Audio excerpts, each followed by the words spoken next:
મને છે ને પેલા ડ્રાઈવ કરતો હું ને તો મને પેલા મોતિયાવાળા ચશ્મા આવે, ખબર છે? હા, આખા કવર્ડ હોય. વ્હાઈટ મને કલર. વ્હાઈટ કલરના નહીં, બ્લેક કલરના. ઓકે. મને એ ચશ્મા બહુ જ ગમે છે ઉનાળામાં પહેરવા. આંખોને જે ઠંડક મળે ને, સાઈડ પરથી બી લાઈટ ના આવે. હા. તો હું એ ચશ્મા પહેરીને ડ્રાઈવ કરું ઉનાળામાં. તો પહેલા ટોલ પર પૈસા આપવા, બારી ખોલીને પૈસા આપવા પડતા હતા. તો આમ ગાડી લઈ જાઉં ને પછી પેલા મોતિયાવાળા ચશ્મા પહેરેલા ને તો પેલો ભાઈ આમ ખાલી હાથ જ કરે બારીની બહાર.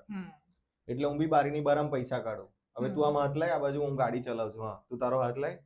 પેલા મોતિયાવાળા ચશ્મા પહેરીને, હા, પૈસા માંગ. હા, પૈસા આપો તો મને કઈ 50 રૂપિયા આપો.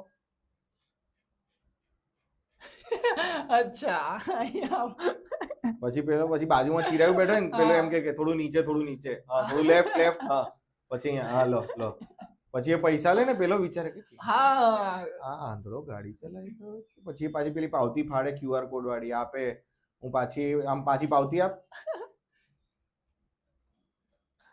પછી બાજુથી ચિરાવ કે દીપ પેલો પાવતી આપે છે. અચ્છા અહીંયા નહીં, થોડું નીચે. હા, થેન્ક યુ. પછી કે ફાટક, પછી ચિરાવ કે ફાટક ખુલી ગયો. અચ્છા, ઓકે. પછી અલા ગિયર તો પાડ. હા, સોરી, ગિયર પાડ્યું, ગાડી પાછી એટલે પેલોને દયા આવી જાય એકદમ. પેલો બેર મારી જાય કે આ હાઈવે પર નીકળ્યો છે ગાડી લઈને. પેલું ખબર, આ છે ને પેલું એક પિક્ચર હતું કાદર ખાન નું અને અનુપમ ખેર નું પિક્ચર હતું. હીરાલાલ પન્નાલાલ એ લોકોના નામ હતા કેરેક્ટરના. શું? અચ્છા, પેલું નામ શું હતું યાર એ પિક્ચર નું?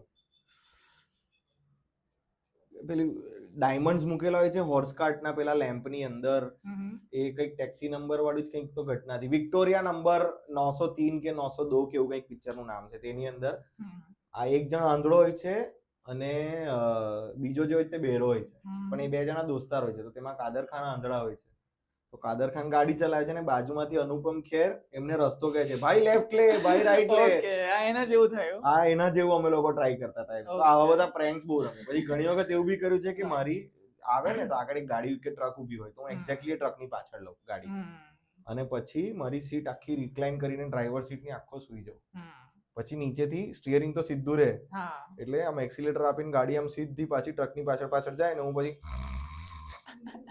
પછી ચિરાગ આ બાજુથી આવે, પેલી વિન્ડો નીચે કરે, પૈસા આપે, પેલી પાવતી લે, અને પછી ચિરાગ આમ કરે ગો, એટલે હું નીચેથી પાછું એક્સિલેટર આપું ને ગાડી જાય. ને પેલો મેં આ લિટરલી રિયર વ્યૂ મિરરમાં જોયું કે પેલો બારીમાંથી વે ટેસ્લા વે ઓટોમેટિક ચાલી આ તો. આવું બધું બહુ કર્યું છે અમે લોકો. એટલે મરણભાઈ પ્રેન્ક કોલ સમજી ગયા.